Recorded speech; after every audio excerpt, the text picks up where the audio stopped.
RNC National Committeeman running for that seat once again. Very pleased to welcome to the show. We'll thank him ahead of time for his service in our armed forces, Alex Plechash. Good morning, Alex. Thank you so much for coming on the show once again. Good morning, John. I'm glad to be here. Thanks for having me. So it actually is timely that we will be speaking to you again. I know you want to talk a little bit about your continued run for that seat as RNC committeeman, but news broke this morning just as I arrived in studio. The IDF launching a ground invasion into Rafah. There was some protesting coming from the Biden administration over them doing this. They were asking residents to evacuate in that region. Of course, Hamas still has 100 hostages. Rafah is also allegedly occupied by Hamas key leadership along with those hostages. Apparently, they were working on a ceasefire deal, and it was close, but Hamas killed 3 IDF soldiers over the weekend, and that deal fell apart. I'm curious your thoughts on what victory looks like for Israel in the long term. And please, for those that weren't familiar or didn't hear the first time you were on, talk a little bit about the time that you recently spent over in Israel.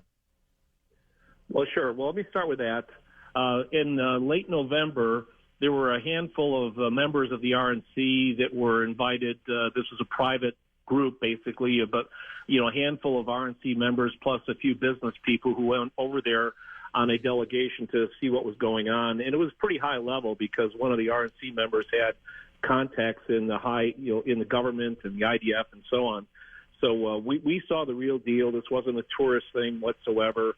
Went down to Gaza, went up to Lebanon. We saw the aftermath of the devastation up at Lebanon. We could look across the valley and see Hezbollah basically looking at us.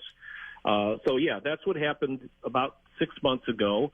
And with regard to what the success look like now, that's a great question. It was pretty obvious to me when I was in Israel, notwithstanding that they had a lot of internal strife politically, much like we do here in the United States.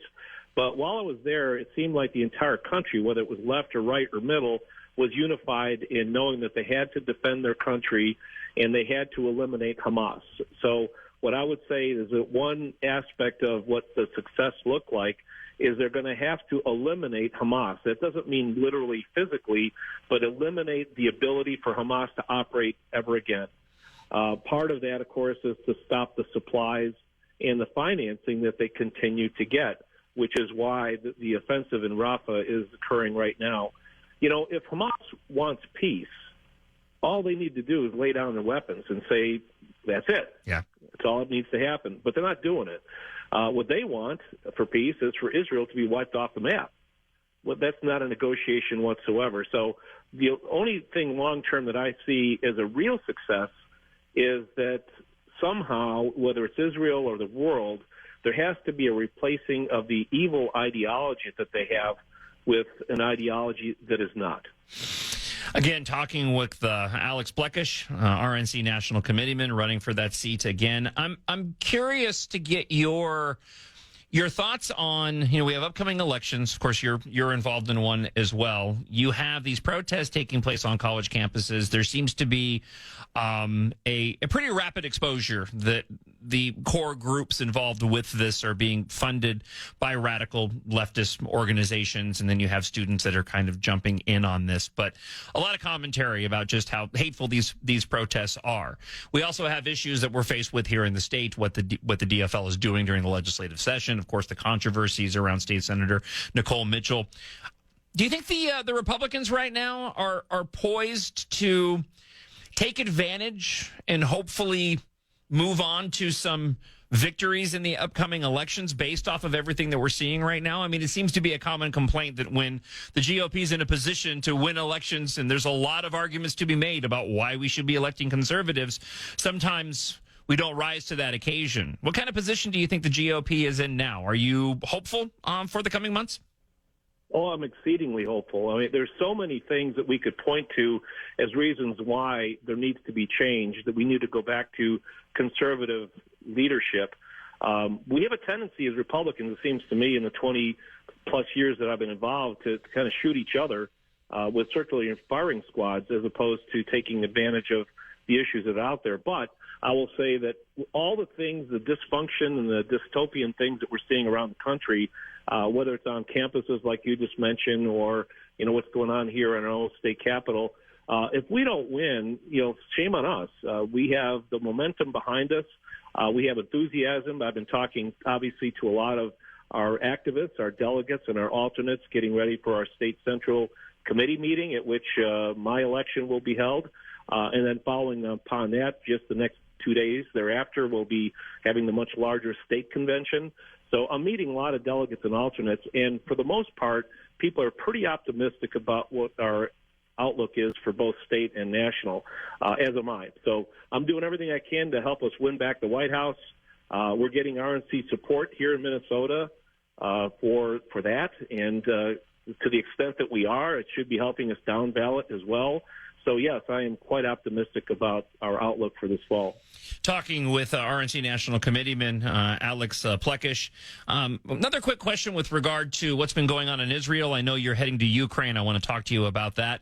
There was that very controversial vote relating to funding, both for Ukraine and Israel, and some rather unique ways in which Speaker Johnson was able to move that across the finish line. That funding was signed by President Joe Biden. But there was a lot of controversy surrounding it, and I'm just curious to get your thoughts on that funding bill and kind of the way that played out in Congress. Well, that's another one of those conundrum types of questions. I think from a strategic standpoint, in disregarding our huge deficit and our other priorities locally, if you extract all that away and just look at what is the right thing to do with regard to Ukraine, or especially Israel, in my view, it is to support them and fund them to the extent that we can. We are Israel's strongest ally, and they are our strongest ally in that region. We have to support them, and there are strategic reasons why we have to support Ukraine as well. The controversy, of course, is why are we sending money to governments when we have priorities here that we're not taking care of? That's a legitimate argument. It's hard to actually go against that. We have a problem here, which is we're spending money on things we don't need to be spending money on. The government is profligate in what they're doing. Our priorities are all wrong. But notwithstanding that, my view is we still need to support our allies in Israel, and we need to support Ukraine so we're not fighting Russia literally at some point down the road. That's my personal view. I know some people disagree with that. Talking again with Alex Plechash, RNC National Committeeman. You spent some time in the Marine Corps as a fighter pilot. I know you're heading to Ukraine soon. Talk about your reason for going to that very troubled and war-torn region. Yeah, so here as a Marine, I'm going back into combat zones, first right, in Israel and now Ukraine. Well, the trip to Ukraine is an entirely different circumstance than the one in Israel, which was more of a political, real-world politics, what's going on. The one in Ukraine is a mission trip, a Christian mission trip, part of the Grace Church out of Eden Prairie. There's a small group of men. We're sending two groups, one that's leaving next week, and I'm in the second group leaving on June 11th. Our whole purpose is to go there and sidle up against people that need to hear the gospel, whether that's refugees or people in cities that have been wrecked or right up to the front lines. The plan is to fly into Krakow, Poland, get right into a van and drive right across the border into Ukraine and make our way to the front lines. We will be outfitted with body armor, which has already been purchased for us out there. So it's a pretty serious spot we're going to be in, but it's the first of its kind. Grace Church is partnering with Steiger International over there, and we'll see how that goes. I'll be interested to talk to the first group when they get back. Well, and I'm interested to speak to you once you return from that trip as well to get your firsthand perspective. I believe the RNC National Committeeman, that's taking place on the 16th. Am I correct? That's correct. Yeah, the election is the 16th at State Central.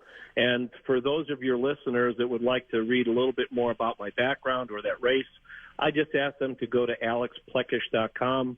That's ALEXPLECHASH.com and there's a lot more information there. And again, thank you for the time this morning. I know you're traveling, so safe travels. And thank you for your service as well. I can't say that enough. And I look forward to speaking to you again on the show very soon. Okay, thanks, John.